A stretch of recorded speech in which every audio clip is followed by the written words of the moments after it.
Hai, ketemu lagi dengan saya. Kali ini saya memaparkan sesi kedua ini adalah K3, Keselamatan dan Kesehatan Kerja. Sebetulnya kesehatan dan keselamatan kerja ini sudah dibuat panduan umumnya oleh pemerintah di Kementerian Tenaga Kerja bekerja sama dengan Dewan K3 Nasional, Asosiasi Pengawas Kesehatan, kerjasama Asosiasi Pengusaha Indonesia, Serikat Pekerja Indonesia, Serikat Buruh Indonesia, itu sudah membuat panduan mengenai prosedur keselamatan kerja yang diwajib dilakukan oleh pengusaha-pengusaha atau perusahaan-perusahaan. Di situ ada award ya, jadi ada satu penghargaan yang diberikan oleh asosiasi tadi kepada sebuah perusahaan yang mendaftarkan diri untuk mendapatkan Zero Accident Award ini. Apa itu Zero Accident Award? Yaitu adalah suatu hambatan yang terjadi yang menyebabkan orang atau proses itu berhenti selama 2 hari. 2 kali 24 jam ya. 2 kali 24 jam. Nah, semua kecelakaan itu akan diaudit. Apakah orangnya itu selamat dan bisa bekerja kembali atau dia harus dirawat lebih dari 2 hari.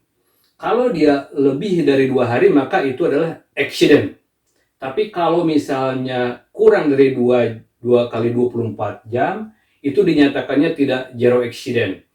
Misalnya saja ada satu karyawan yang ditugaskan untuk mengantar sesuatu ke tempat lain menggunakan kendaraan, lalu dia itu kecelakaan di tol misalnya. Lalu asosiasi tadi atau biro tadi akan menginvestigasi apakah semua prosedurnya sudah dilakukan atau belum. Semuanya diperiksa.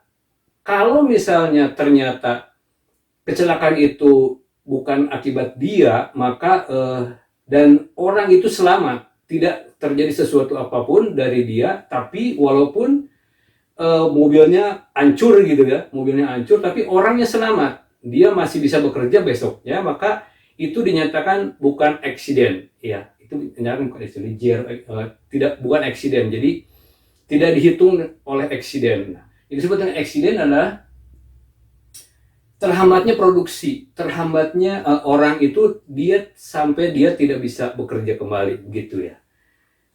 Nah, kamu bisa membaca ini di internet juga banyak ya panduan untuk K3. Jadi K3 yang dikeluarkan oleh pemerintah. Tapi sebetulnya accident ini tidak usah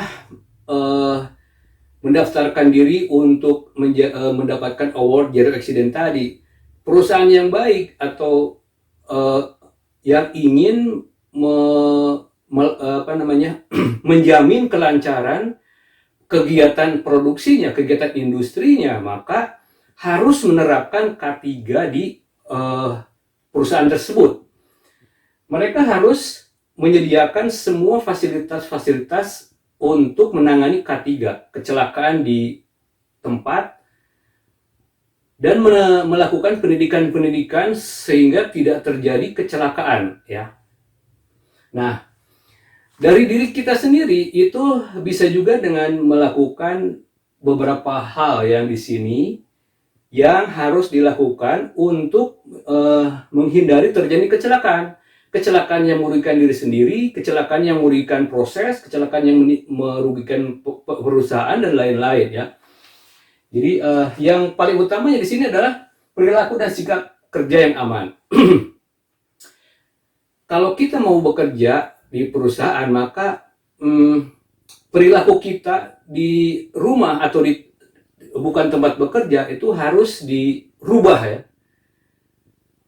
Contohnya ini, perilaku sikap dan kerja yang aman. Harus mengembangkan diri terhadap keamanan dan kesehatan kerja. Yang keduanya adalah menerapkannya, belajar lalu menerapkannya. Jadi sebelum kamu bekerja, maka kamu wajib untuk mempelajarinya, mengembangkan diri. Oh, ini bekerjanya harus begini, harus begini, harus begini. Kalau misalnya tidak bisa, ada training. Kamu harus ikutan training dengan seksama sampai kamu paham betul ya. Lalu menerapkannya, sudah belajar lalu menerapkannya ya. Mengembangkan diri itu bagaimana? Mengembangkan diri untuk K3 itu bagaimana? Lalu nomor satu adalah berlatih.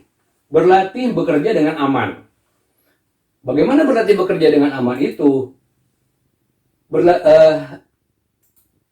Bila mana kamu ingin mempelajari sesuatu pekerjaan, walau misalnya kamu ditugaskan untuk melakukan sesuatu oleh atasan ya, maka kamu harus membaca dulu SOP-nya ya. Bagaimana melakukan pekerjaan itu dengan aman? Yang ditentukan, yang sudah ditentukan ada checklistnya, kamu harus baca dulu, maka ini ya, lakukan sesuai dengan standar operating procedure ya. Contohnya adalah mesin jahit. Bagaimana cara mengerjakan mengoperasikan mesin jahit? Ya walaupun kamu sudah bisa menjahit di rumah, tapi kan mesin jahit di perusahaan itu beda. Karena perusahaan mesin jahit itu sudah di layoutnya sudah diatur sedemikian rupa ya, tidak boleh dirubah, tidak boleh dan ada prosedurnya. Kalau mengerjakan sesuatu di sini harus begini, begini, begini. Mengerjakan di sini harus begini, begini, begini. Nah, itu semuanya harus dipelajari sebelum kamu menjahit. Nah, yang keduanya, misalnya melepaskan lampu di plafon ya. Lampu di plafon itu, ya mungkin kamu sering mengoperasikan lampu, mengganti lampu di plafon. Ambil tangga saja, lalu naik, ambil yang matinya, pasang yang barunya. Tapi, kalau terjadi sesuatu dengan kamu, pada saat hal yang sepele ini dan kamu jatuh misalnya karena ada gempa bumi gitu ya, lalu jatuh gitu ya, maka asuransi ya, atau biro tadi, Zero Accident Award, itu akan menginvestigasi apakah kamu sudah melakukan prosedur-prosedur, misalnya tangganya seperti apa, kamu naiknya seperti apa, siapa yang memegang tangga ini, naiknya seperti apa, lampunya apa, dan semuanya diperiksa. Kalau misalnya ternyata gempa bumi yang menyebabkan kamu jatuh, maka itu bukan accident ya. Nah, seperti itu. Jadi semuanya harus sesuai dengan standar operating procedure ya. Lalu berlatih mencegah kecelakaan. Berlatih mencegah kecelakaan itu bagaimana? Bersikap jeli. Bersikap jeli terhadap lingkungan. Jadi kalau kamu sedang bekerja, maka kamu harus konsentrasi bekerja, tapi harus jeli terhadap lingkungan. Misalnya ada suara gemuruh di belakang, itu ada apa? Kamu harus bisa mengerti gemuruh itu, kok ini kren, misalnya ada kren untuk memindahkan barang dari satu tempat ke tempat lain. Sehingga kalau misalnya terjadi sesuatu, kamu harus apa yang harus kamu lakukan di situ ya. Dan kamu tidak akan melakukan sesuatu yang kamu tahu bahwa melakukan sesuatu itu akan menyebabkan kecelakaan. Nah, kamu akan menghindar dari situ. Ya, itu adalah bersikap jeli ya, bersikap jeli. Jika kamu tahu apa penyebabnya, maka kamu akan menghindar dari melakukan sesuatu itu yang tadi ya. Nah, mempelajari peringatan keamanan. Luangkan waktu untuk membaca peringatan keamanan. Jadi kalau misalnya ada di pintu, ada sign, ada tanda-tanda peringatan bahwa harus begini, maka kamu harus nurut, harus melakukan perintah yang seperti itu ya. Misalnya zat kimia, kalau misalnya di suatu tempat ada zat kimia tertentu, ada daftarnya bahwa zat kimia ini berbahaya, tidak harus begini, maka kamu harus baca dulu. Atau misalnya kamu disuruh untuk mengoperasikan mesin, terus atasan menyuruh mengoperasikan mesin, tapi mesin itu banyak dan ada satu mesin yang digantungi oleh tulisan mesin ini sedang diperbaiki.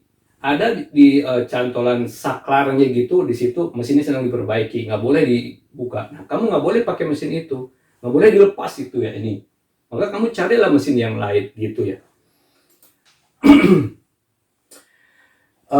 Mempelajari keberadaan tempat kerja ya, keempatnya. Mempelajari keberadaan tempat kerja. Jadi kalau misalnya kamu disuruh untuk bekerja di tempat yang lain, misalnya kamu belum hafal nih, masih asing gitu ya, maka kamu harus mempelajari lingkungan. Yang pertama harus kamu lakukan adalah misalnya ingin akan bekerja di suatu gedung gitu ya, bertingkat atau bagaimana.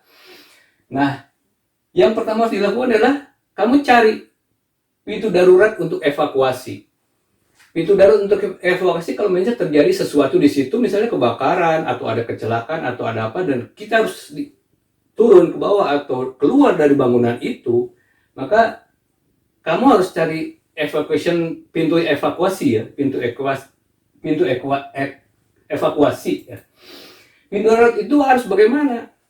Nah, pintu darurat itu harus diperiksa dulu ya. Jadi pada saat kamu akan bekerja di situ, maka pintu darurat itu harus diperiksa. Apakah ada petunjuk arah evakuasi? Jadi kamu pergi ke sana dan untuk menemukan pintu darurat itu ada petunjuknya. Oh, pintu darurat itu seperti itu. Yang keduanya, apakah tanda pintu darurat itu menyala? Misalnya di atas pintu darurat itu ada yang menyala di atasnya, orang berlari keluar dari situ dan warnanya hijau. Itu menyala nggak? Kalau nyala itu menunjukkan bahwa gedung itu udah siap. Karena kalau misalnya terjadi kebakaran, asapnya banyak, asap itu akan ada di atas dan menutup sign tadi, maka akan terjadi kebingungan ya. Di mana pintu darurat, karena semuanya udah ada asap ya. Kalau misalnya nyala, maka kita bisa lihat walaupun ada asap ya. Itu salah satunya menyala. Lalu kalau ada nyala, oh ya siap. Tapi kamu datangin pintunya, periksa apakah bisa dibuka. Bisa dibuka, kamu buka dulu. Dibukanya itu didorong. Apakah bisa terbuka gitu? Apakah ada barang di situ? Nah, kalau misalnya sudah aman, maka kamu bisa melanjutkan pekerjaan ya. Yang kedua harus kamu periksa adalah pemadam kebakaran. Pemadam kebakaran ini yang ringan ya, pemadam api ringan. Pemadam api ringan itu akan menempel di satu tempat yang strategis. Biasanya pemadam kebakaran itu sudah dikondisikan dengan lingkungan. Kalau lingkungan itu banyak listriknya atau banyak itu ada jenis-jenisnya ya. Nanti saya akan bahas di sesi yang berikutnya pemadam kebakaran ya. Tapi yang jelas kamu periksa dulu apakah kadaluarsa atau enggak misalnya. Masih bisa digunakan atau enggak. Ada nggak pinnya di situ, mau periksa ya untuk pemadam kebakaran. Lalu yang ketiganya adalah peralatan P3K. Apakah ada peralatan P3K di sini? Biasanya ada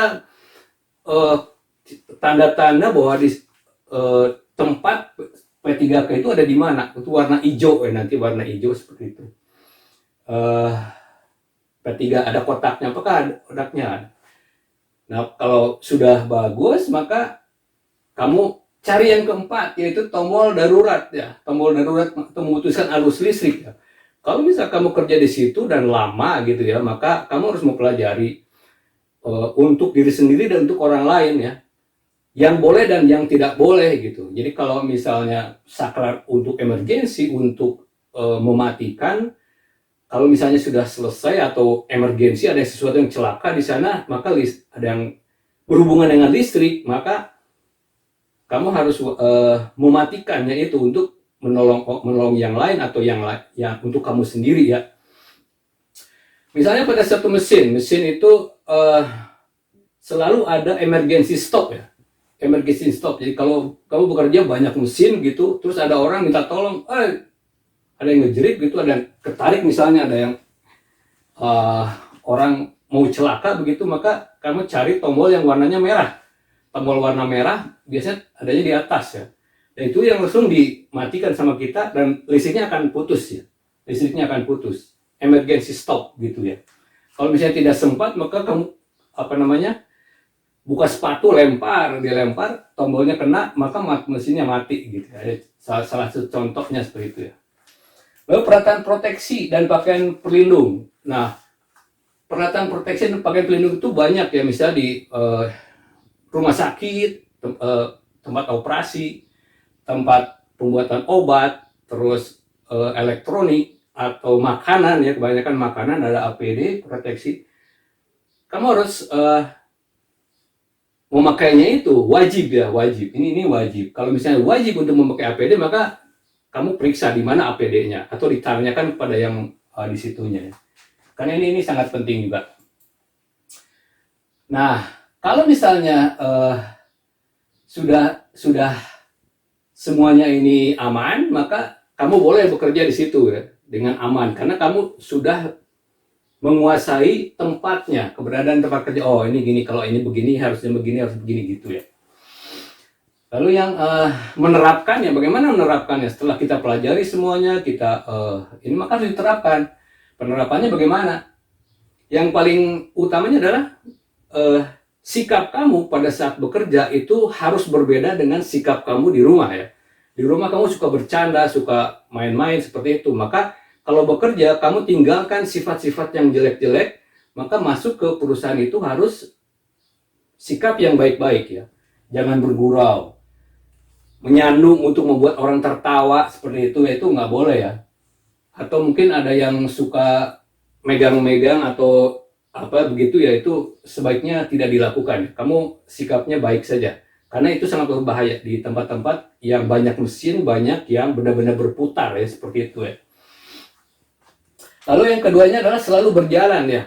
Di tempat, misalnya kamu masuk pabrik, masuk bengkel, workshop seperti itu, di situ sudah ada jalurnya ya. Sudah ada jalurnya. Ini jalur orang, ini jalur forklift, ini jalur apalagi begitu ya, maka kamu harus berjalan di tempat perjalanan orang ya, jangan di tempat forklift.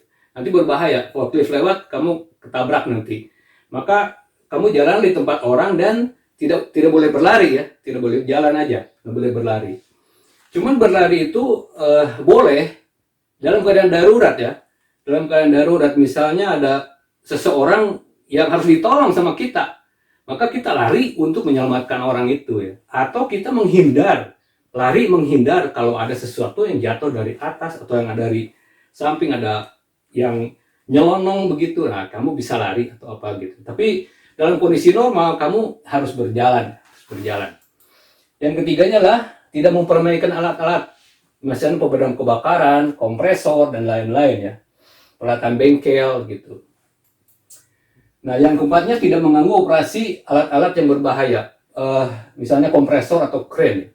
Karena ada satu pabrik makanan, misalnya pabrik apapun yang tenaga utamanya adalah kompresor. Jadi semua gerakan-gerakan itu dikendalikan oleh kompresor. Jadi kalau misalnya kamu kompresornya matiin, misalnya kompresornya dimatiin, maka tenaganya akan hilang semua. Karena gerakan untuk melipat, ngempak, semuanya menggeser ini begitu menggunakan angin ya, tekanan angin, yaitu pneumatik ya. Bisa disebut dengan pneumatik atau kren. Kren itu adalah alat untuk mengangkat, memindahkan barang yang berat-berat ke atas seperti itu. Biasanya suka digantung begini untuk menunggu di bawah setting misalnya. Orang lagi setting begitu ya, lagi setting, kamu pencet tombol merah, maka dia akan turun ya. Orang sedang nyeting bisa putus tangannya ya. Nah seperti itu. Jadi janganlah mengganggu barang-barang yang sensitif ya, seperti kompresor, kren gitu ya. Pemadam kebakaran juga nggak boleh ya. Konsentrasi dalam bekerja, tapi sadar akan sekelilingnya.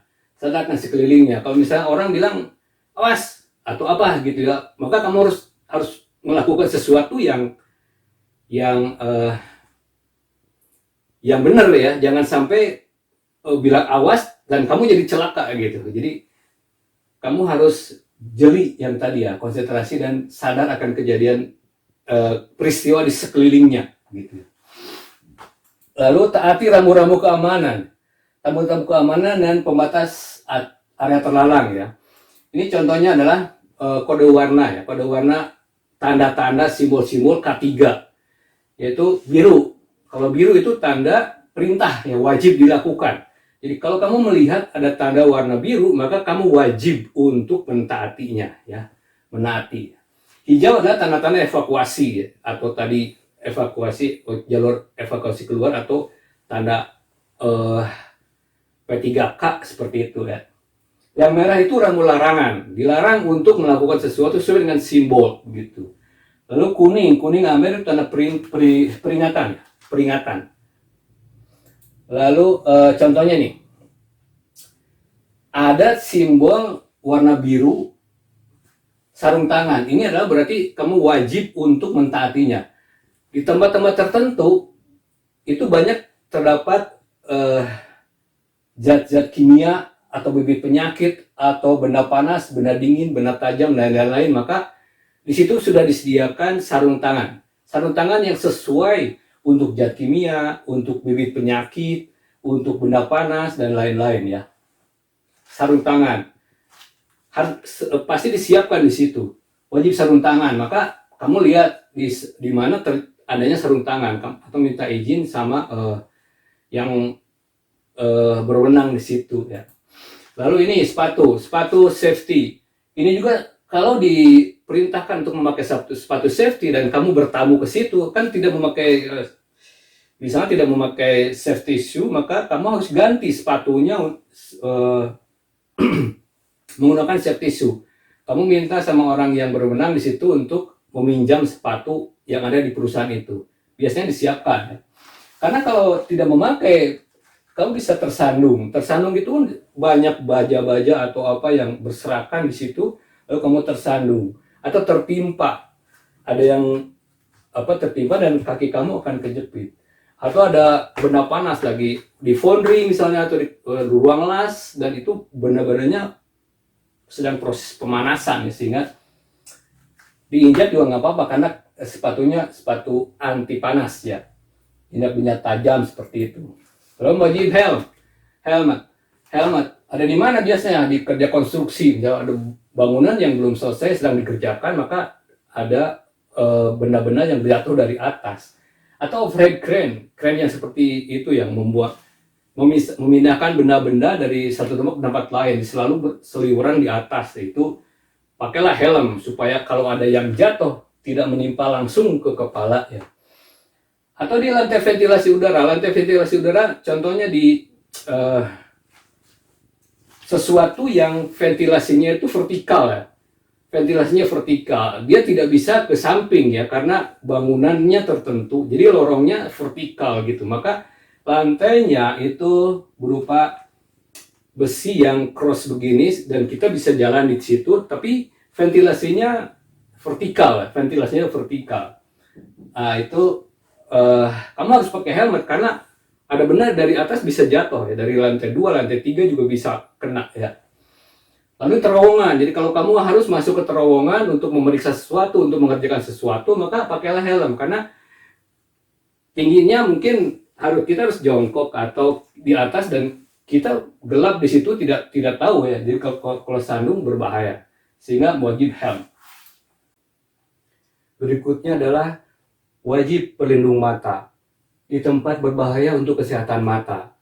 Yang nomor 1 adalah ada pancaran sinar yang berbahaya. Yang keduanya adalah ada percikan api, beram, tatal, kimia, debu dan lain-lain. Percikan api saat menggerinda misalnya, beram saat membubut atau milling begitu untuk proses di workshop, lalu zat kimia di laboratorium atau di pembuatan obat dan lain-lain, debu dan lain-lain. Di tempat berbahaya sinar itu ada jenis-jenis sinar ya. Sinar yang terlihat itu hanya berkisar antara 380 nanometer panjang gelombangnya sampai dengan 750 nanometer. Panjang gelombang itu seperti ini. Ini adalah gelombang. Satu gelombang adalah satu sinusoidal dari sini sampai ke sini, itu adalah panjang gelombangnya. Sejak dari sini sampai ke sini adalah panjang gelombangnya pendek. Ini adalah lambda. Lambda adalah simbol panjang gelombang ya. Dari kecil, kalau panjang gelombangnya pendek, frekuensinya tinggi dan energinya juga tinggi ya. Makin ke kanan, makin menjadi besar panjang gelombangnya, lalu frekuensinya semakin rendah, energinya menjadi rendah juga. Nah, pada sinar yang terlihat ini, itu kamu mungkin masih ingat pelangi. Pelangi itu adalah merah, jingga, kuning, hijau, biru, lila, ungu ya. Ini adalah ini pelangi. Jenis dari sinar yang terlihat itu, yang tengah-tengah ini adalah aman ya, aman untuk kita melihat sinar itu. Tapi kalau dia sudah berwarna merah atau ungu ya, atau violet, itu berbahaya. Misalnya sinar ultraviolet. Sinar ultraviolet itu adalah lebih ungu lagi, ultra itu lebih ya, lebih ungu. Ini tidak boleh kena mata ya, karena berbahaya. Sehingga kalau matahari itu memancarkan sinar ultraviolet, misalnya jam 9 pagi, itu ada ultraviolet, itu sangat berbahaya. Kamu jangan sekali-kali untuk melihat sinar matahari di jam-jam tertentu ya, jam 9 sampai jam 10 gitu, itu ada ultraviolet. Nah, ini juga sama, yang merah ya, merah itu juga berbahaya. Kalau kamu pernah memainkan infrared yang biasa untuk pointer, laser pointer begitu ya, itu yang warna merah, itu terlihat ya. Tapi ada sinar infrared yang tidak terlihat, yaitu lebih besar dari 750 nanometer, itu sudah terlihat.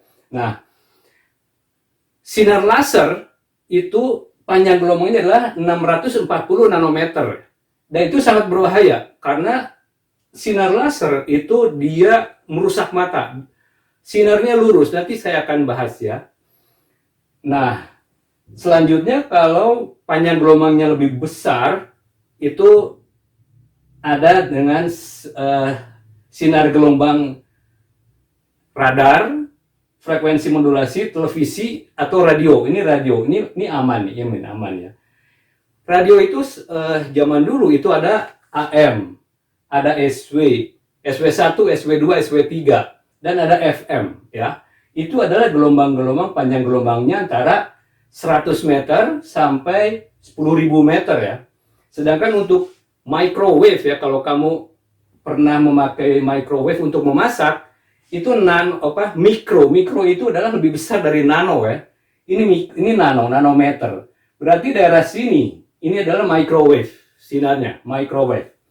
Nah, kalau kamu juga pernah di ronsen mungkin pakai sinar sebelah sini ya, daerah sini, ini adalah sinar-sinar untuk ronsen, sinar X misalnya, atau sinar gamma. Sinar gamma ini panjang gelombangnya pendek tapi energinya sangat besar, frekuensinya sangat tinggi, sehingga sinar gamma ini biasanya dipakai untuk men-trigger uranium ya, men-trigger uranium, sehingga uranium itu akan membuat memanas, yang menjadi panas, sehingga dipergunakan panasnya itu untuk memanaskan boiler ya. Pembangkit listrik tenaga nuklir itu adalah nuklir yang sudah diolah, dimasukkan ke dalam pipa, lalu dipanaskan dengan air hasil dari pendinginan uranium tadi. Uranium pada pipa itu diradiasi dengan sinar gamma ini, maka dia akan mengeluarkan panas yang tinggi, lalu ada air yang mendinginkan. Airnya bukan air biasa, tapi air heavy water. Nah, heavy water ini akan menyerap panas dari uranium itu, lalu disalurkan ke dalam ketel uap atau boiler, dan boiler itu akan menghasilkan tekanan uap yang sangat tinggi ya, dan itu dipergunakan nanti untuk menggerakkan turbin, dan turbin akan menggerakkan pembangkit listrik ya. Nah, ini sinar gamma ini contohnya. Ini sinar X untuk kesehatan, sinar ultraviolet ini matahari ya. Ini yang terlihat. Jadi kita itu hanya bisa melihat sinar itu dari 380 nanometer sampai 750 nanometer. Setelah itu kita tidak bisa melihat lagi jenis-jenis gelombang-gelombang itu. Ya, ini gelombang-gelombang ini. Nah, kalau handphone itu gelombangnya di mana? Handphone itu 10 sampai 1000 meter ya, panjang gelombangnya, lambdanya. Lambdanya ini adalah 10 sampai 1000 meter untuk handphone. Untuk WiFi itu 6 sampai 12 dibagi 100 ya. Ini 0,06 sampai 0,12 meter. Ini WiFi ya, untuk WiFi. Ini panjang gelombangnya. Sekitar di sini ya, ini -2 kan. Nah, daerah sini ya, daerah sini. Ini WiFi. Ini handphone 10 sampai 1000, ini 100. Berarti daerah sini. Ini adalah gelombang handphone ya, gelombang handphone. Nah, itu sebabnya maka kita harus pakai kacamata untuk menghindari sinar-sinar ini ya. Karena yang tengah ini mungkin masih aman, tapi yang sebelah sini infrared misalnya untuk yang untuk center pointer itu berbahaya ya, berbahaya.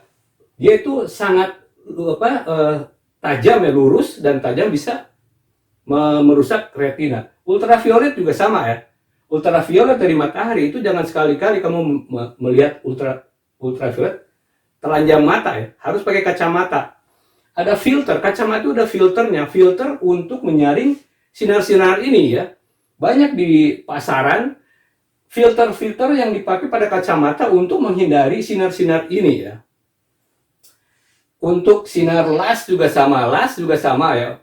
Mungkin las itu 90% ke atas ya untuk las, karena sinarnya sangat tajam ya. Lalu kebisingan. Wajib pelindung telinga. Di mana pelindung telinga itu wajib di ini? Kalau misalnya bunyi yang ditimbulkan oleh sumber bunyi itu melebihi 80 desibel ya, melebihi 80 desibel. Contohnya 80 desibel adalah ambang batas dari motor. Kalau misalnya mau perpanjang STNK, maka motornya akan diuji berapa kebisingannya ya. Motor itu 80 desibel. Motor itu 80 desibel. Kalau lebih dari 80, maka STNK-nya nggak keluar. Tidak boleh lebih dari 80 desibel ya. Itu motor. Ini contohnya ya. Satu contohnya di ruang genset. Di ruang genset itu satu lagi. Kalau 80 boleh ya. 80 kamu kerja di ruang genset itu boleh ya. 80 desibel di ruang genset boleh. Satu hari 8 jam itu boleh ya. 80 desibel. Tapi kalau misalnya lebih dari 80, misalnya 85, suara genset itu bising, kamu nggak boleh bekerja di ruangan itu sampai lebih dari 8 jam. Berbahaya, bisa tuli ya, bisa rusak telinganya. Maka kalau kamu ditempatkan di ruang genset, sewaktu-waktu kamu harus keluar, istirahat ya. Kalau misalnya 85 misalnya, 85 desibel, dicek kan ada ceknya, alatnya untuk ngecek. Maka kalau 85 desibel di situ, maka kamu harus sekali-kali keluar. Tidak boleh di ruang genset terus-menerus ya, karena berbahaya. Ini bisa membuat telinga menjadi berkurang ininya, pendengarannya ya. Atau di ruang tempat. Kalau di ruang tempat bunyinya tidak terus-menerus ya, seperti yang genset. Genset itu kan terus-menerus. Kalau tempat itu begitu ada pukulan ke besi untuk forming ya, itu baru dia berdenting begitu ya. Tapi tinggi sekali juga ini. Ini berbahaya juga kalau terus-terusan ada yang menempa beberapa orang. Nah, kamu jangan sekali-kali tidak memakai airplug atau airmag gitu ya. Berbahaya karena ini dentingannya itu frekuensinya lebih dari 85 ya, mungkin 100 ya. Mungkin 100. Tapi kalau sebentar nggak apa-apa ya. Kamu tutup telinga aja, kamu berjalan ke sana dan menghindar gitu ya. Tapi kalau kamu akan menempa, kamu wajib menggunakan pelindung telinga ini, airmag atau airplug ya, yang dimasukkan seperti itu ya. Atau di pabrik tekstil. Pabrik tekstil ini komponen yang bergeraknya itu ribuan. Mesinnya satu yang bergeraknya banyak sekali. Apalagi kalau mesin di satu pabrik itu mesinnya banyak, itu berbahaya sekali. Kamu wajib menggunakan airmag atau airplug ya, pelindung mata, pelindung telinga ya, karena berbahaya, gendang telinganya. Itu dan lain-lain ya. Wajib masker. Masker itu kalau ini maskernya masker biasa ya, masker untuk virus kemarin ya, COVID-19 misalnya. Nah itu kamu pakai itu di tempat pengolahan makanan, karena yang keluar dari mulut kita itu bisa mencemari makanan ya, tidak boleh ya, tidak boleh mencemari makanan. CO2 yang keluar dari mulut kita atau apapun yang dari perut kita itu tidak boleh mencemari makanan. Nah ya, Ruang operasi sudah jelas ya, ruang operasi, apalagi orang di operasi nggak boleh terkontaminasi dengan uap dari mulut kamu ya. Operasi ruang ada bibit penyakit gitu ya, kamu juga tahu virus COVID-19 ya, penyakit kamu pakai masker gitu kan. Ada asap, nah, paru-paru kita tidak boleh rusak ya, maka kamu pakailah masker. Ada debu ya, semacam itu ya. Ini tapi cuman ini masih ringan ya, nanti ada namanya berikutnya. Nah, ini adalah wajib penutup rambut. Nah, rambut itu harus ditutup di mana? Di pengolahan makanan juga ya, pengolahan makanan, karena rambut itu tidak layak untuk ada di makanan ya, tidak layak. Atau di ruang operasi, rambut tidak boleh jatuh ke tempat ruang operasi. Pembuatan obat juga ya, pembuat obat, perakitan arloji juga ya, arloji. Kalau arloji yang bagus itu udaranya itu di steril ya, udaranya itu di sirkulasinya bagus, tidak boleh ada debu sama sekali pada saat kita akan merakit arloji atau elektronik ya, chip ya, seperti itu. Wajib pelindung wajah, jadi ada pelindung wajah, pelindungnya itu sampai menutup wajah begitu, tapi transparan, kita bisa melihat dan lain-lain, semuanya, situasi di situ. Di area sunblasting misalnya, sunblasting itu adalah ada pasir besi ya yang ditembakkan oleh kompresor untuk membersihkan barang atau hasil pengecoran dari cetakan pasir. Itu banyak pasir yang menempel di permukaan produk ya, di permukaan produk. Nah, itu harus dibersihkan. Nah, di bengkel sunblasting ini maka ada satu ruangan tertutup pakai gorden kulit begitu, lalu barang-barangnya dibawa, lalu kita semprot seperti pemadam kebakaran gitu, disemprot sampai bersih semua, dan pasirnya itu berhamburan kena muka kita ya, kena muka kita, mantul ya, mantul, maka kita wajib menggunakan ini. Dan nanti ada apron ya, ada apron terbuat dari kulit. Nah, pada saat sunblasting itu harus dipakai dan itu akan melindungi kulit kita karena itu pasir besinya sangat berbahaya ya. Atau hardening oven. Oven itu pada saat akan barang yang dikeraskan dalam oven itu suhunya mungkin 1000 ya, atau 900 lah, 1000 kira-kira. Nah, pada saat akan di quenching, didinginkan, dicelup di oli atau di air atau di media kompresor gitu, maka ovennya dibuka. Pada saat dibuka, panasnya itu akan menghambur ke kita semua, ke ruangan, sehingga kita butuh pelindung badan. Nah, selain pelindung badan itu, wajah kita itu dilindungi. Wajah kita dilindungi oleh fiber pelindung mata ini transparan, fleksi lah, kayak fleksi akrilik gitu, akrilik, tapi lebih bagus dari akrilik ya, lebih kuat gitu ya, tidak tahan panas ya, tahan panas. Ini kristal yang tahan panas, dan pada saat dibuka, udara yang panas itu kena wajah kita tidak akan tembus ke kulit ya, karena ada pelindung di depan kita. Selain apron yang dipakai anti panas ya, nanti ada apronnya juga, APD ya, seperti itu, untuk melindungi badan kita, terbuat dari aluminium biasanya ya. Lalu di lab kimia juga ya, karena kimia itu sangat berbahaya buat mata ya. Kalau terpercik misalnya, maka kena mata, itu berbahaya. Sehingga pada saat di lab kimia ini kita pakai pelindung wajah ini. Tapi kalau misalnya ternyata kena juga, maka kamu harus lari. Biasanya di lab kimia ini, di pas jalan keluar itu ada shower ya, ada shower atau ada keran di wastafel ya, yang airnya nyembur ya. Kalau di wastafel itu airnya dari bawah ke atas. Kalau di pintu biasanya ada shower. Di depan itu biasanya ada handle diikat ke atas menggunakan rantai ya. Jadi pada saat kamu kena mata, kamu langsung ke sana, buka itu, ditarik, maka dari atas itu akan nyembur air. Kamu hadapkan aja matanya ke situ, lalu akan cucilah semuanya gitu ya. Itu di lab kimia ya, itu karena sangat berbahaya ya. Ini pelindung wajah. Nah, kalau ini las ya, ini pelindung las. Las itu sinarnya sangat silau ya, sangat berbahaya karena dia ada radiasi dan dia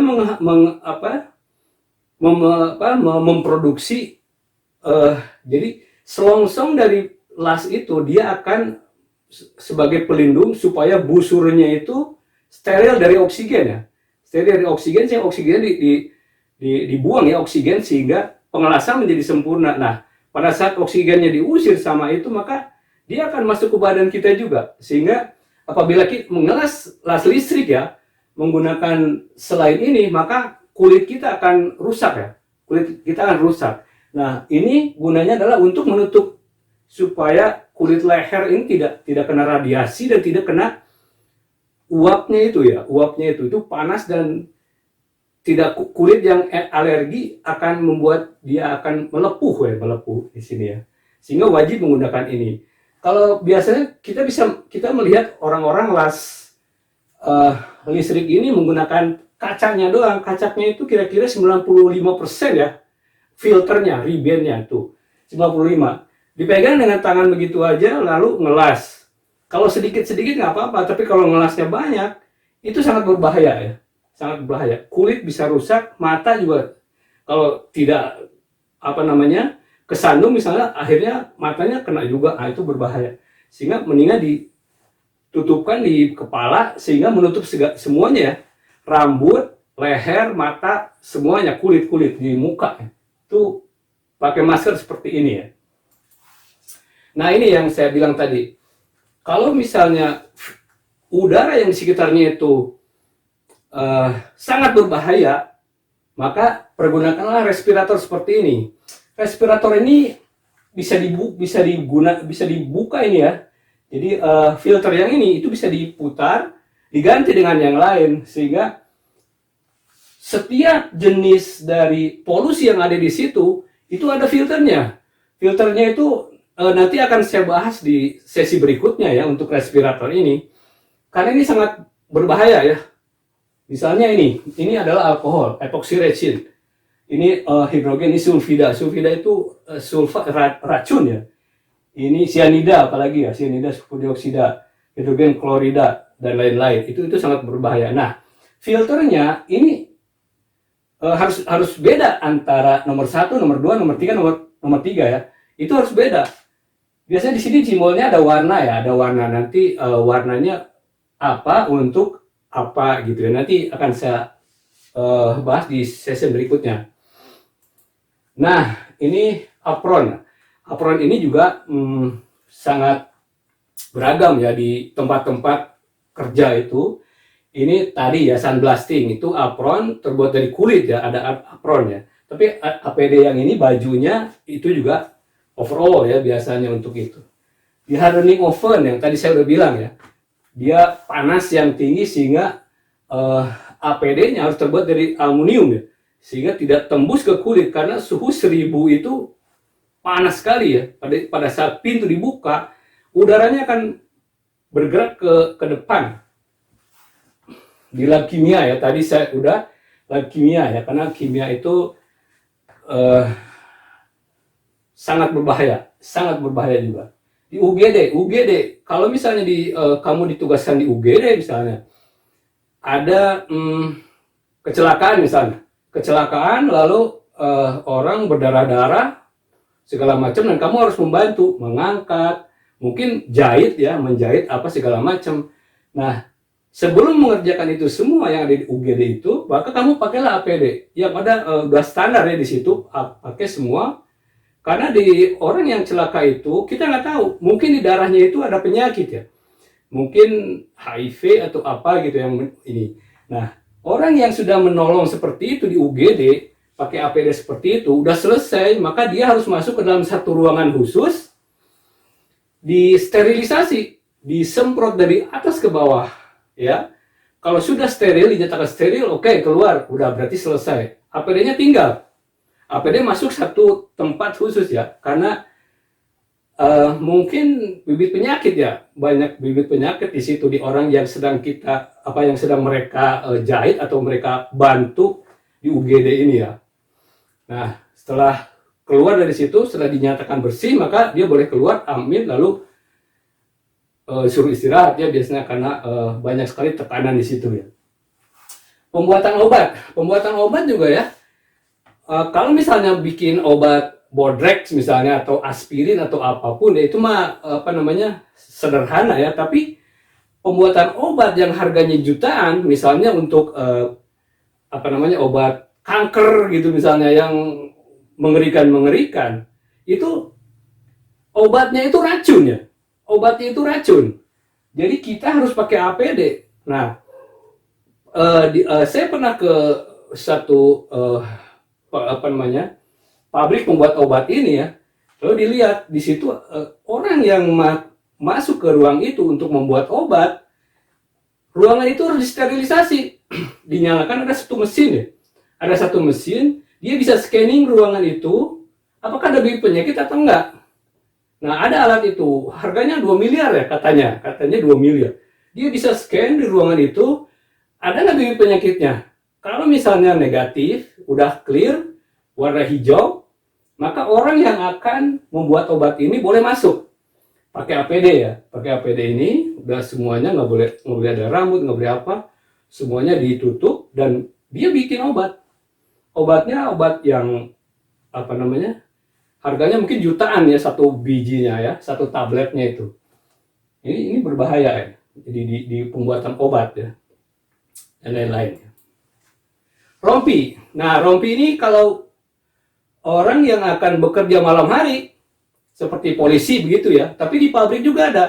Karena di pabrik itu 24 jam ya kerja. Kalau misalnya ada mesin yang down gitu dan besoknya harus dipakai, produksinya harus continue gitu, maka dia akan kerjanya malam hari. Nah, kalau kamu ditugaskan untuk menjadi asistennya atau ya di situnya kerja di situ, maka wajib menggunakan rompi. Di dalam gelap kelihatan ya ada sinar dikit, dia akan spotlight ya kayak polisi ya. Kena lampu dikit mengkilat gitu ketahuan, sehingga orang bisa tahu, oh di situ ada kerjaan, ada pekerjaan, ada si A, si B, si C, kelihatan ya, ada itu, maka kamu bisa dilindungi sama orang lain. Nah, untuk spotlight ini, karena banyak kejadian ya, misalnya disangkanya nggak ada orang di dalam, taunya ditutup, digembok gitu ya, dicuci, ditinggalkan, orang itu nggak bisa keluar dari situ, berbahaya itu ya, berbahaya. Nah, yang keduanya adalah pelampung. Kalau kamu kerjanya di pengolahan air misalnya, pengolahan air, pembangkit listrik misalnya, atau limbah gitu ya, di pabrik-pabrik yang menghasilkan limbah, dan limbah itu harus disterilisasi, nggak boleh dibuang ke sungai. Nah, di situ ada treatmentnya khusus, kolamnya gede seperti itu. Atau misalnya di smelter ya, smelter aluminium misalnya, ada bak penampungan yang sangat banyak ya, misalnya habis pencucian itu, karena di smelter itu batu-batuannya dicuci ya, dicuci, airnya itu banyak, sehingga di situ banyak kolam ya, kolam-kolam air atau apa. Nah, kalau kamu kerja di situ untuk ini harus menggunakan pelampung ya, pelampung, dan mungkin oksigen ya, ada oksigen yang kecil yang ini kalau misalnya kamu disuruh ke bawah untuk apa, bersihkan tempat airnya itu ya, nah, itu harus pakai oksigen ya, hati-hati, karena di dalam cekungan itu oksigennya kurang, mungkin orang bisa lemas di situ ya. Nah, ini pelampung ya. Nah, ini satu lagi adalah peringatan yang wajib ditaati. Ini adalah peringatan yang wajib ditaati. Jadi kalau kamu menemukan peringatan ini, maka kamu wajib melihat semua peringatan-peringatan yang ada, karena kemungkinan banyak kejadian ya, banyak kejadian. Nah, itu ini wajib. Jadi kalau tanda ini perhatian ya, ini wajib. Nah, yang kedua ini adalah menutup pengaman ya. Jadi ada benda-benda untuk pemotong gerinda, atau di tempat pabrik kayu misalnya, atau di pemotongan baja segala macam kan ada pemotong-potong seperti ini. Nah, ini harus diperhatikan ya. Kalau misalnya ada yang seperti ini yang terbuka dan ada tanda ini, maka kamu laporkan ke bagian atasan mereka ya. Itu nggak ditutup, dibuka, itu berbahaya. Karena kalau ada yang mantik, ini ujungnya aja itu seperti peluru ya. begitu putus dia akan seperti peluru. Itu sangat berbahaya ya. Ini tajam sekali, tajam sekali. Lalu ini adalah ruangan yang banyak benda-benda yang bergerak, yang berputar, dan itu sangat berbahaya. Orang bisa terlena atau bagaimana sehingga bisa masuk ke dalam situ bagaimana, maka pintunya harus ditutup ya. Ditutup ya. Ini wajib ya. Nah, apalagi nih, ini adalah satu ruangan yang harus digembok ya, harus digembok. Itu di mana aja? Misalnya di gudang penyimpanan ya, gudang penyimpanan, biasanya di gudang penyimpanan itu banyak orang-orang yang tergiur untuk mengambil. Banyak orang-orang yang tergiur mengambil, sehingga kalau kamu ditugaskan untuk mengawasi itu, maka bahaya di sini ya, bahaya. Mungkin kamu akan dituduh sebagai pencuri ya. Nah, ini gudang ini sangat rawan ya, sangat rawan ini. Maka harus digembok, harus digembok. Atau ruang panel utama, ini listrik ya. Ruang panel utama hanya orang-orang tertentu saja yang boleh mengatasi listrik di situ ya, maka digembok ya, karena tidak boleh orang lain melakukan sesuatu di situ ya, karena berbahaya. Atau ruang yang kritis ya, hanya orang-orang yang tertentu saja di situ, mungkin rahasia atau apa ya, dia tidak boleh ada yang masuk ke situ, maka harus digembok. Nah ini apa namanya, sign-nya atau tanda untuk berhati-hati untuk ruangan-ruangan itu ya. Lalu ini saklar utama nih, saklar utama, matikan bila tidak digunakan. Nah ini juga sangat berbahaya ya. Kalau misalnya kamu mau pulang atau ditugaskan untuk mengawasi ruangan, maka sebelum kamu pulang, maka pastikan dulu ini di bawah ya. Tapi sebelum mematikan ini, maka kamu scanning dulu di tempat itu ya. Apakah ada yang kerja di situ? Apa yang kerja? Apakah ada orang di situ? Itu sangat berbahaya juga. Kalau kamu matikan ini, ada orang yang sedang kerja, maka akan terjadi sesuatu di situ, berbahaya ya kalau dimatikan, karena dia butuh listrik. Mesin akan bergerak sendiri ya untuk kesetimbangan ya, biasanya itu berbahaya sekali. Maka sebelum mematikan ini saklar utama ya, maka scanning dulu. Scanning, kalau memang sudah tidak ada pekerjaan, tidak ada orang di situ, matikan, gembok, baru pulang gitu ya.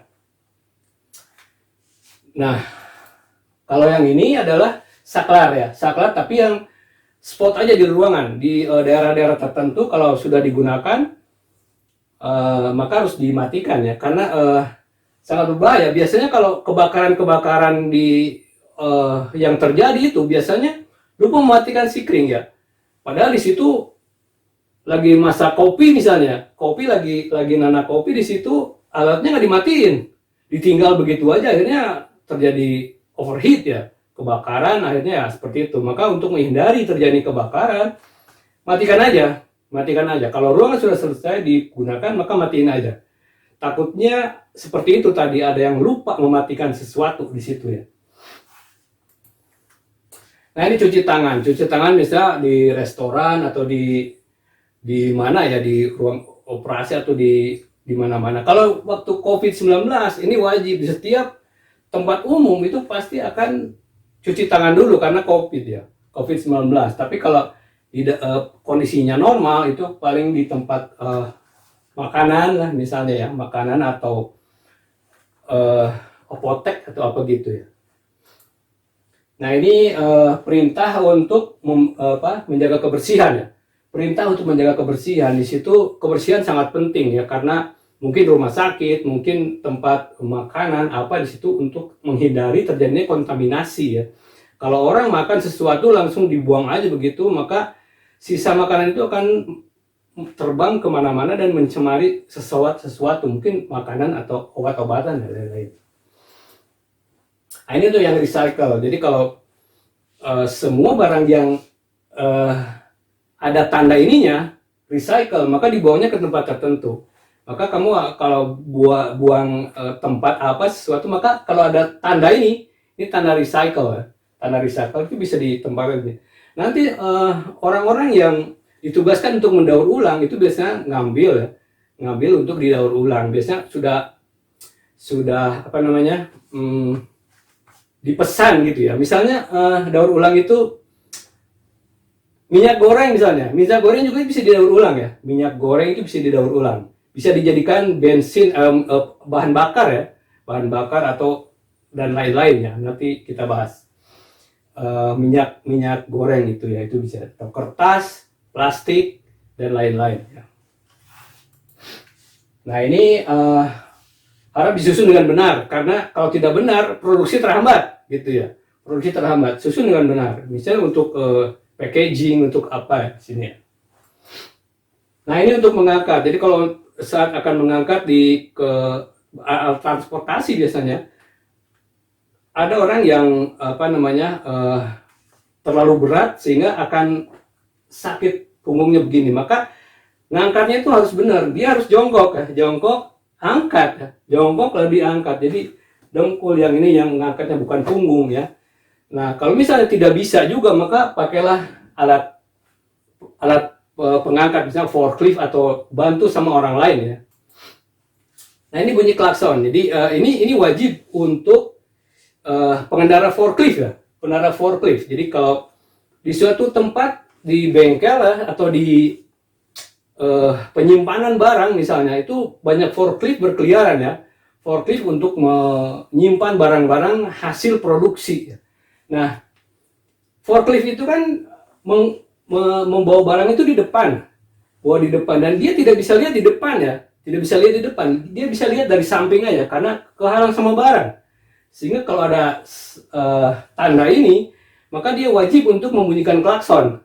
Di depan ada persimpangan misalnya, di situ ada persimpangan sehingga bunyi klakson sehingga orang bisa tahu ada forklift lagi jalan di situ ya.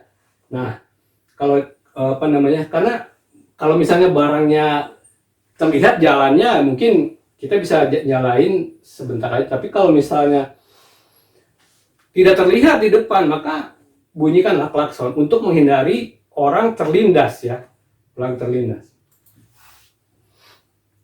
Nah, ini adalah untuk evakuasi ya, warna hijau. Warna hijau. Nah, kita bisa lihat nomor 1 ini, tangga darurat. Tangga darurat ini yang seperti ini itu jarang di Indonesia ya. Adanya di apartemen-apartemen di luar negeri ya. Ada tangga, misalnya kamu nonton film misalnya di Inggris misalnya kayak gitu ya. Ada tangga di luar itu, ada tangga di luar. Di Indonesia nggak ada, di Indonesia nggak ada. Tangga di luar jendela ya. Tapi dari keluar dari jendela ada tangga gitu. Misalnya ada balkon berupa tangga-tangga juga. Tapi di Indonesia saya lihat nggak ada ya. Ini untuk evakuasi. Nah ini yang tadi saya bilang tadi, ada tanda ini, maka ini ada shower nih. Kalau di laboratorium kimia, itu ada nih di atas itu tanda ini ya, ada shower di situ. Maka walaupun kamu mata kena, mungkin mata sebelah masih bisa lihat. Nah, kamu lihat ada shower di situ, maka kamu lihat ke atas, biasanya ada rantai, ada handle ya, berupa seperti apa namanya, bergerigi gitu, ada rantainya di atas, maka itu tarik aja. Tarik maka akan muncul shower seperti ini. Shower ini. Nah, di situ biasanya ada P3K juga. Itu ada P3K juga. Kalau terjadi sesuatu dengan mata kita, maka akan diobati di situ ya. Ini pancuran api darurat dan P3K ya. Nah, kalau ini yang tadi saya bilang, ini dari wastafel ya, dari wastafel. Kalau matamu kena asam sulfat misalnya, step percik yang dikit itu perihnya setengah mati ya, dan itu harus segera dicuci ya, harus segera dicuci. Maka ada shower, ada wastafel yang kerannya begitu dibuka dia mancur ke atas, Kamu bisa mencuci mata di situ ya, mencuci mata. Dari sebelahnya mungkin ada ini P3K juga untuk mengobatinya ya.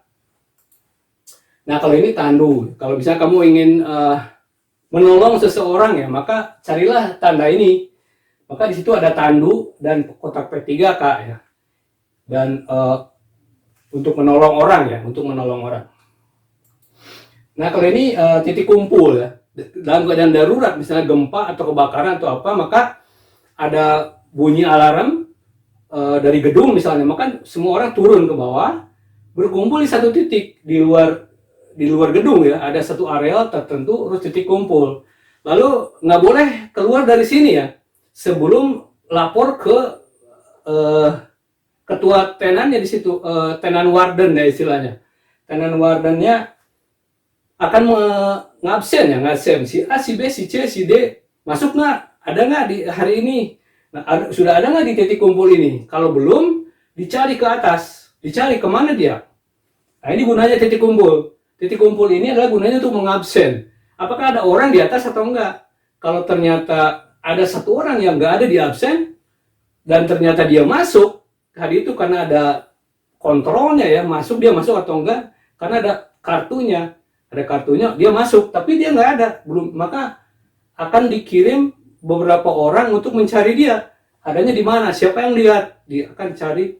Kalau misalnya sudah terkumpul semuanya, maka berhenti, dan di sana akan masuk bagian rescue ya untuk scanning apakah terjadi sesuatu, misalnya kebakaran atau gempa bumi atau apa-apa, ada aman nggak, kita bekerja lagi di situ gitu ya. Ini nih gunanya titik kumpul ini ya. Nah, ini adalah pengarahnya. Tanda pengarah untuk menuju ke pintu darurat ya. Ini sebelah ke kiri, ini ke kanan ya, pintu darurat. Nah, ini adalah tanda bahwa di sinilah tempat untuk mengontak pertolongan untuk rescue ya. Maka di sini ada kotak P3K Duga dan ada telepon ya. Nanti kamu telepon langsung bilang ada ini, tolong evakuasi gitu ya. Nah, ini ada dokter juga, dan di pabrik-pabrik atau apapun yang institusi yang gedung-gedung tinggi atau apa, maka selalu ada seperti yang tadi ya, ada dokter jaganya, ada kotak P3K, dan ini harus disosialisasikan semuanya ke tenan-tenannya semua ya. Atau di pabrik juga ada ya. Nah, kalau yang merah ini adalah simbol larangan ya, larangan. Nih, dilarang merokok, dilarang memotret, dilarang masuk untuk semua orang. Ini dilarang membawa handphone, dilarang menyalakan api, ini dilarang masuk untuk perempuan ya, dilarang masuk untuk pria, ini tidak boleh berlari, ini dilarang. Kalau ada simbol-simbol ini maka harus ditaati ya, karena untuk menghindari kecelakaan. Untuk menghindari kecelakaan ini ya, bukan untuk yang lain ya, untuk supaya tidak kecelakaan. Kalau ini memotret biasanya untuk privacy ya, privacy atau dilarang masuk itu untuk privacy juga ya, dilarang handphone dan lain-lain. Nah, ini yang paling penting nih, ini penting juga ya. Ini dilarang membersihkan dengan angin kompresor. Biasanya kalau orang habis kerja banyak beram, banyak debu di badannya, di bajunya, maka untuk membersihkannya menggunakan kompresor, disemprot-semprot gitu ya. Itu tuh sangat berbahaya ya, sangat berbahaya. Selain debunya bisa kemana-mana, anginnya ini bisa masuk ke pembuluh darah ya. Masuk ke pembuluh darah. Kalau dokter mau nyuntik, itu cairan yang ada di suntikannya itu dikeluarin dulu. Itu tuh menghindari adanya udara di dalamnya. Kalau sudah tidak ada udara di dalamnya, maka disuntikan. Nah, ini kompresor, kalau misalnya masuk ke dalam pembuluh darah ini, 15 menit mati dia. Diinfus, misalnya infus. Orang lagi diinfus, suka dicentik-centik begitu ya, itu untuk menaikkan oksigen, udara yang gelembung udara di pipa itu, supaya jangan masuk ke pembuluh darah dia. Dinaikin, sentik-sentik gitu naik ke atas. Karena kalau ada udara masuk ke dalam jantung, maka jantungnya akan gagal untuk bekerja ya, karena ada udara di dalamnya ya. Ini yang kuning ini adalah awas ya, awas. Ini peringatan awas ada apa gitu ya. Nah, yang ini adalah awas sampai licin.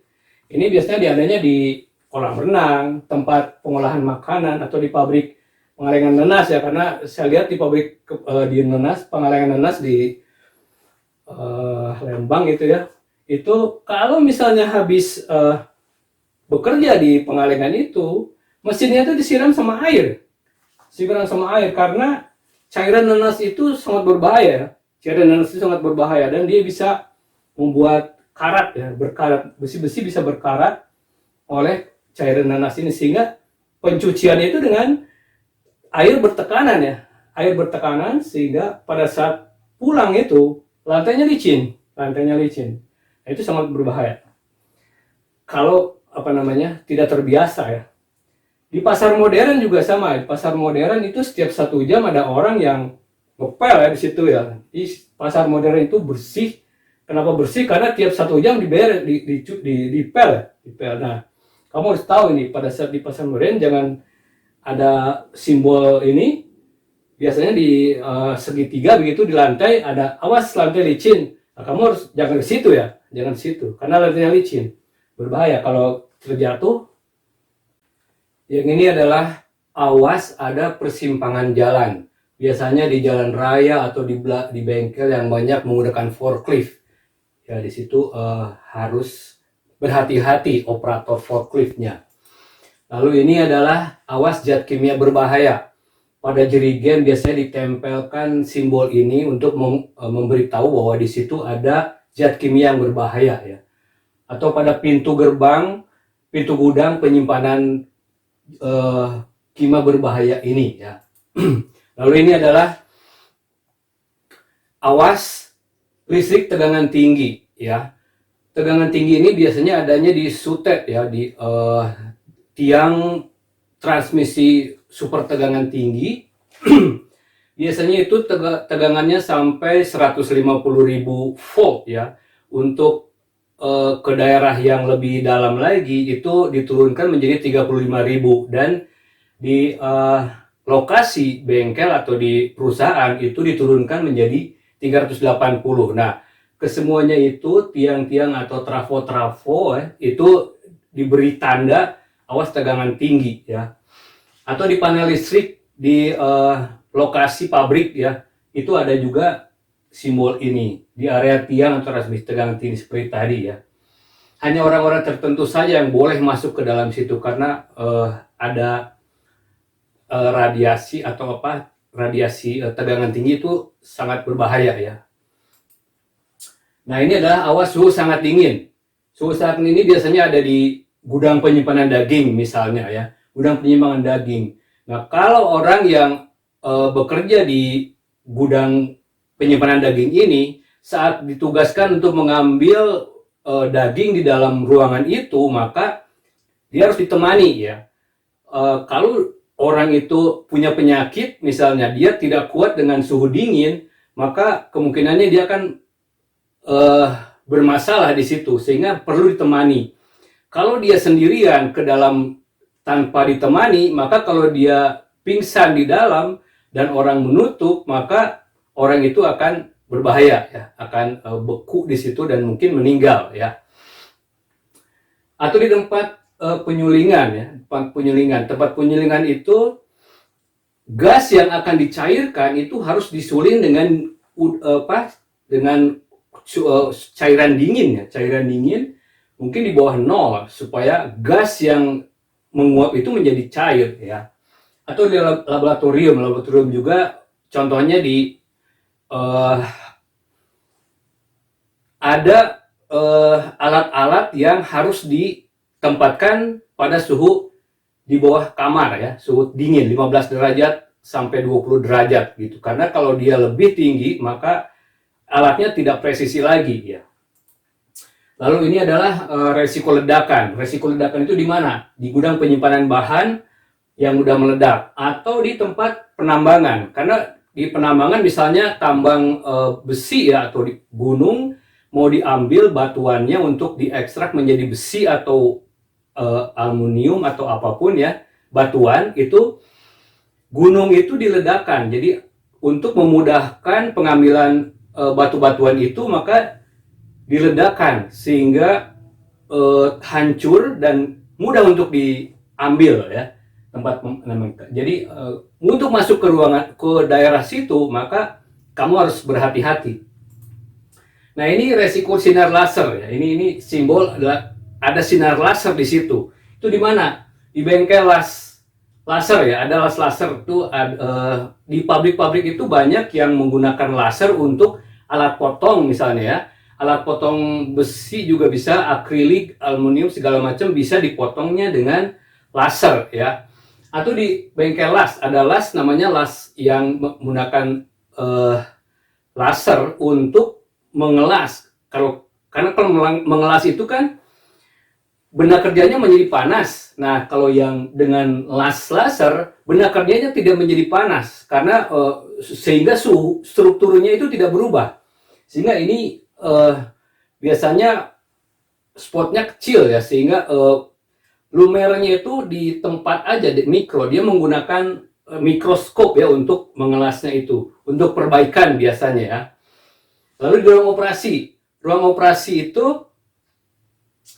pisau yang digunakan oleh dokter untuk membelah daging itu biasanya pakai pisau ya, tapi sekarang udah memakai laser, sehingga pada saat dibelah itu darahnya menjadi beku ya, darahnya menjadi beku, tidak mengalir. Dan ini banyak sekarang digunakan untuk operasi. Lalu klinik kecantikan juga misalnya memutihkan gigi atau memutihkan kulit ya, memuluskan kulit atau mata mungkin atau apa ya, itu semuanya pakai laser ya. Bedanya dengan las-las yang ini adalah dayanya adalah dia lebih kecil dibandingkan dengan yang untuk mengelas gitu ya. Jadi daya nanti menggunakan alat penghilang karat. Penghilang karat juga bisa dengan laser ya. Kalau misalnya ada barang yang sudah disimpan lama, biasanya berkarat. Nah, untuk supaya kalau mau dipakai atau dijual begitu, maka lapisan atasnya itu diambil oleh laser. Seperti vacuum cleaner gitu ya. Vacuum cleaner diambil, nyalakan mesin, lalu di permukaannya dibersihkan dengan laser. Seperti vacuum cleaner begitu ya. Nah, itu ada juga yang di situ. Nah, sinar laser itu apa? Nah, sinar laser itu muncul dari salah satunya adalah niobium yttrium Ag ya. Jadi ini adalah kristal yang dibentuk, yang diramu untuk menghasilkan sinar laser ya. Nah, ini contohnya. Ini adalah NdYAG ya, kristalnya. Bagaimana dia menghasilkan sinar laser? Di sini ada lampu kripton ya, lampu dari kripton. Kripton itu adalah gas mulia, sama dengan neon. Neon juga gas mulia. Nah, tapi di dalamnya kripton. Dia dikasih listrik dengan berkedip ya, blitz gitu ya. Ini dengan ini, ada dua. Di sini ada reflektor untuk memfokuskan sinar itu untuk mempengaruhi neodymium YAG ini ya, sehingga elektron yang ada di dalam ini pada saat blitz itu bekerja, elektronnya akan bergerak dengan cepat ya, Lama-lama ada yang mantul ke sini, ada yang lepas ke sini. Lalu di sini ada cermin sempurna ya, cermin sempurna. Dia akan mantul ke sini dan dia akan mempengaruhi elektron yang ada di sini, lurus ke sini. Lalu di sini dipantulkan lagi dengan cermin, tapi yang cermin ini adalah pemantul sebagian ya, setengahnya aja. Dipantulkan lagi ke sini, balik lagi ke sini, balik lagi ke sini. Lama-lama semua elektron yang ada di sini itu bergerak keluar ke sini. Nah, cermin ini akan melepaskan elektron yang sudah kuat ya, kuat dari setengah kuat sampai kuat sekali, akan dilepaskan ke sini. Sedangkan yang masih lemah dia akan dipantulkan ke cermin ini dan terus-menerus seperti itu, lalu dilepaskan. Nah, ini adalah sinar laser yang keluar dari cermin setengah pemantul sebagian ini. Dia akan lurus ya, diameternya mungkin kecil ya, kecil sekali, dan dia akan lurus ya, semuanya lurus. Dia tidak menyebar seperti itu, seperti sinar-sinar yang lain, tapi yang ini adalah monokromatik ya, monokromatik. Jadi sinarnya monokrom, jadi tidak disebarkan gitu, lurus. Lalu dia akan dipantulkan, lalu difokus untuk titik crossnya itu, dia akan sangat panas sekali di situ cross, sehingga kalau misalnya mau memutihkan gigi, maka crossnya itu ada di permukaan gigi ya. Permukaan gigi dia akan dayanya kecil dibandingkan dengan las misalnya atau pemotong, sehingga lapisan atas aja yang diambil sama dia, dibakar, sehingga hilang yang ini. Jadi lapisan paling atasnya hilang, sehingga dia akan putih. Sama dengan kulit ya, kulit itu juga sama, cuman dayanya kecil. Kalau untuk mengelas itu 150 watt ya, mungkin yang ini adalah di bawah 50 ya, di bawah 50 watt, mungkin 30 watt atau berapa. Untuk ini juga untuk penghilang karat juga wattnya lebih kecil ya dibandingkan dengan untuk memotong lasnya. Nah, ini adalah sinar laser, pembangkit sinar laser. Nah, krypton ini nanti akan panas ya. Ini akan panas karena dia nyala seperti bridge ya, seperti bridge begitu. Dan dia didinginkan oleh air. Airnya ini air H2O ya, H2O, air suling. Air yang murni dialirkan ke sini lalu dibuang ke sini. Disirkulasi sehingga dia tetap akan dingin ya. Dan dia bisa tahan untuk operasi beberapa jam ya. Mungkin 8 jam ya. Nah itu hasil daripada sinar ini akan diolah. Sinar laser juga sama dengan untuk CD misalnya, untuk membakar CD ya, ada laser juga di CD writer ya, CD writer atau ini dia dibakar, ada polikarbonat atau apa gitu ya, CD-nya, lalu akan dibakar ujungnya, jadi titik-titiknya itu dibakar, ada yang dibakar, ada yang enggak, sehingga terjadilah pulsa juga ya, pulsa sehingga dibaca menjadi suatu data gitu ya. Sama juga, cuman yang di CD writer itu dia kecil sekali ya.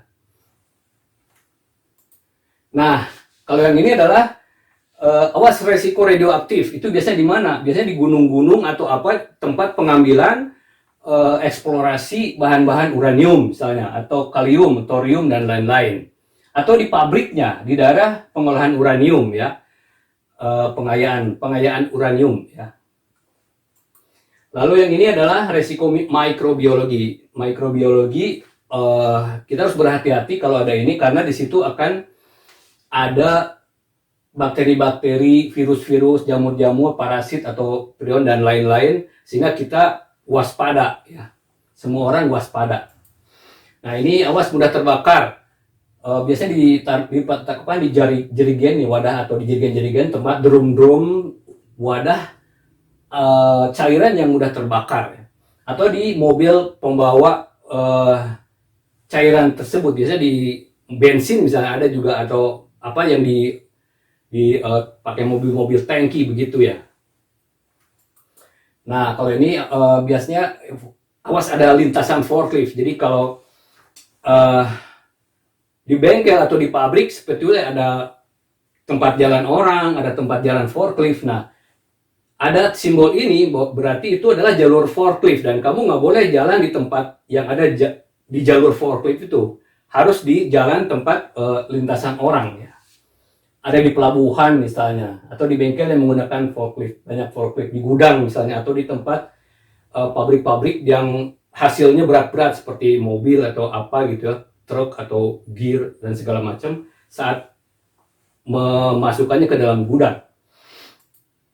Nah, ada juga kamu harus tahu ini ya, kalau kamu misalnya disuruh untuk mengantarkan barang atau apa ya, maka kamu lihat barangnya itu apa, maka ada lokasi-lokasi yang dibatasi oleh garis. Di bengkel itu ada garis-garis tanda supaya itu adalah daerah apa gitu. Nah, ini kalau dikelilingi oleh garis kuning, itu adalah jalur lintasan keluar masuk sel kerja. Jadi work cell, di situ tempat kerja untuk tipe A, tipe B, tipe C gitu ya. Itu jalurnya seperti itu. Atau dengan putih, kalau putih itu tidak terdefinisi, misalnya yang belum terdefinisi dikalinya putih gitu ya. Atau merah, merah itu daerah barang rusak. Kalau barang rusak, daerah yang dibatasi oleh garis yang merah. Kalau oranye ini orange, di produk inspeksi atau energized equipment. Kalau hijau, dikelilingi dengan garis yang hijau, ini adalah material manufaktur produk jadi ya. Jadi kalau kamu disuruh untuk menyimpan produk yang sudah jadi, jangan di daerah sini, tapi daerah sini, yang dikelilingi oleh garis hijau begitu. Kalau biru apa? Ini bahan baku ya, bahan baku. Jadi kalau barang yang belum diapa-apakan, belum di ini, maka disimpannya di situ. Kalau hitam adalah manufaktur yang bahan sedang dikerjakan, belum jadi. Nah, ada areal yang polet begini lah, area menimbulkan resiko fisik atau kesehatan bagi karyawan. Ini perlu perhatian. Nah, di garis ini nggak boleh dilanggar itu ya. Lalu putih merah, area yang harus dikosongkan demi alasan keselamatan. Ini adalah hitam putih, area harus tetap bersih untuk tujuan operasional. Ya. Nah, sesi 2 selesai. Semoga kamu bisa paham semua keterangan dari saya. Tunggu di sesi berikutnya ya.